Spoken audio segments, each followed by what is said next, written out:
Welcome back to The Explainer. Today, we are cracking open a declassified dossier to look at one of the most legendary, mysterious, and honestly visually striking aircraft ever built. We're talking about the F-117 Nighthawk. But this really isn't just your standard story about aviation. It's the story of a ghost plane that was born from a highly classified and frankly deeply ironic paradox. So let's just dive right into this because the origin of America's very first stealth fighter is definitely going to surprise you. So how exactly did a Soviet mathematician accidentally build America's greatest secret weapon? I know, it sounds literally like a plot ripped right out of some Cold War spy thriller, right? But it's entirely true. We always tend to think of stealth technology as this ultimate, totally homegrown triumph of American aerospace engineering. But the foundational science, the actual underlying math that made the F-117 even possible in the first place, was actually birthed from a 1962 Russian physics paper. Okay. Picture this, it's 1962. A Russian physicist and engineer named Ufimtsev publishes this massive, incredibly dense mathematical paper on edge waves and physical diffraction. Basically, it was a theory on how radar waves scatter off of sharp edges. Now, why does that matter to us? Well, if you can calculate exactly how radar bounces off an object, you can design a physical shape that scatters those waves completely away from an enemy's receiver. It effectively minimizes your radar cross-section and makes a plane pretty much invisible. The wild part? The Soviet military completely ignored it. They didn't see the tactical value at all. They didn't even bother to classify the work. Fast forward to 1971, the U.S. Air Force Foreign Technology Division translates it. Then, a mathematician over at Lockheed's top-secret Skunk Works division, Dennis Overholser, gets his hands on it and realizes, wait a minute, this is the key to creating a truly stealth aircraft. Ben Rich, the director of Skunk Works, literally called this discarded Soviet paper the Rosetta Stone for stealth technology. American engineers essentially took ignored Soviet math and used it to build an invisible plane. Now, having the math is one thing, right? Actually building and testing it in absolute secrecy is a whole other ballgame. That brings us to Section 1, Ghosts of Area 51, from mathematical theory to Nevada's desert. If you're going to build a ghost, you kind of need a haunted house. Enter Groom Lake, famously known to all of us as Area 51. What's wonderfully ironic here is that Area 51 was already the ultimate clandestine testing ground way before the F-117 ever came along. Back in 1955, the CIA set it up to test the U-2 spy plane. And because the U-2 was this sleek, silver thing that flew at impossibly high altitudes, way above the 20,000-foot ceiling of commercial airliners back then, its sunlit reflections accidentally kicked off this massive wave of 1950s UFO sightings. So the base already had this built-in, almost mythical cover story perfectly in place by the time the stealth program actually arrived. And man, this development was anything but slow. Let's look at the timeline. In the early 1970s, ARPA kicks off the experimental Have Blue project. By April of '77, that Have Blue aircraft is actually flying. It was so successful that by November 1978, the Air Force launches the full operational program, codenamed Senior Trend, to build the F-117. June 1981, we see the first F-170 flight out at Area 51. And then, boom, just a couple of years later, in October 1983, it's declared fully operational and moved up to the Tonopah test range. So we're talking about going from translated Soviet math to an operational stealth fighter in just about a decade. Look at this number, 59. That is the total number of F-117 Nighthawks ever produced under the Senior Trend program. It was a remarkably small, highly elite fleet. But as you can imagine, keeping 59 weird, diamond-shaped stealth fighters an absolute secret in the middle of the desert requires some serious, next-level logistical gymnastics. Which naturally brings us to Section 2, Guarding the Black Project and Shuttling the Secret to Tonopah.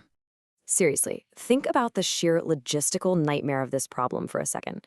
You've got 59 highly classified aircraft parked at the remote Tonopah test range. You need mechanics, engineers, and support staff to keep them flying. But you obviously can't just have thousands of people driving their family minivans through the Nevada desert to a top-secret base every morning. How on earth do you move an entire workforce in and out every single day without drawing massive international attention? Okay, this is where the story gets absolutely wild.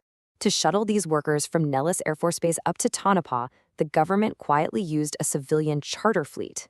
And one of the planes they purchased for this back in 1984, A Boeing 777-100, re-registered as N29KA, had a crazy past life. It was the exact same aircraft originally registered as Northwest Orient N467US that was hijacked by the infamous D.B. Cooper in 1971. No joke. The very plane where Cooper famously demanded a ransom, lowered the air stairs mid-flight, and vanished into the night sky was later bought up and used to secretly fly civilian workers to the F-117 stealth program. You literally cannot make this stuff up. So despite all those thousands of workers, the daily commuter flights, and the ongoing operations, the F-117 remained a total pitch-black project for a full decade. It wasn't until November 1988 that the U.S. government finally threw their hands up and confirmed the plane existed. They revealed its official designation and released this one grainy, deliberately obscure photograph to the public, just trying to keep as much tactical detail hidden as possible.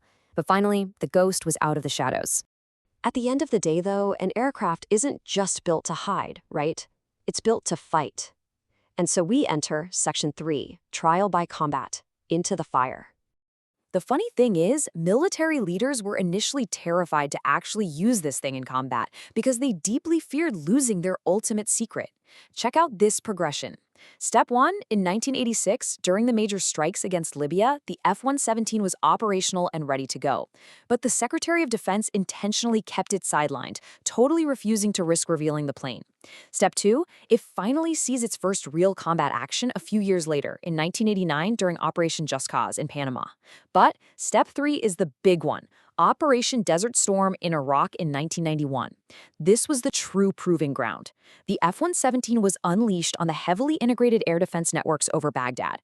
It flew directly into the teeth of anti-aircraft fire, successfully taking out command and control centers that conventional, non-stealth aircraft simply couldn't touch without suffering catastrophic losses. And that kind of dominance, it continued right through the 90s. Following strikes against heavily defended Serbian targets during the 1999 Balkans conflict, General William Lake reported back with a devastatingly simple assessment. He said, "Everyone is back safely. So far the score is F-170's 10, Yugoslav's 0. I mean, the psychological and tactical advantage of an aircraft that the enemy literally couldn't track, it was completely unprecedented on the modern battlefield.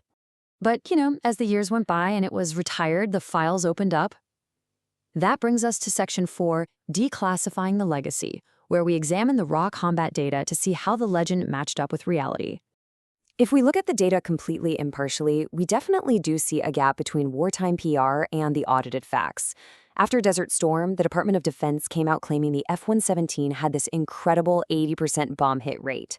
But when the Government Accountability Office, the GAO, later went in and audited the campaign, they found the actual hit rate was somewhere between 41% and 60%.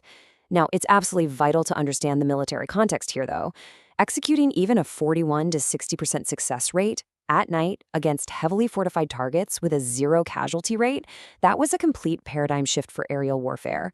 Even with the adjusted numbers, it was still evaluated by the GAO as being highly effective. So why did it work so incredibly well? Well, it brings us right back to our core definition of stealth technology. It's not magic, and it's definitely not a sci-fi cloaking device. It's the highly calculated use of specific surface angles, facets, and edges to scatter incoming radar waves right away from the receiver. Every single one of those combat successes in Panama, Iraq, and the Balkans was made possible simply because Dennis Overholzer at Skunkworks figured out how to build a physical object that perfectly executed Pyotr Ufimtsev's mathematical equations. Which leaves us with this final, truly fascinating thought. The world was permanently changed by a discarded, totally unclassified paper that no one in the Soviet Union ever thought twice about. So, what you should take away from this explainer is a question to ponder.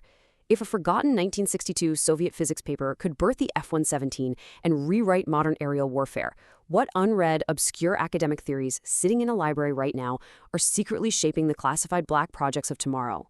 Thanks so much for watching this explainer, and remember to keep questioning what might be hiding right in plain sight.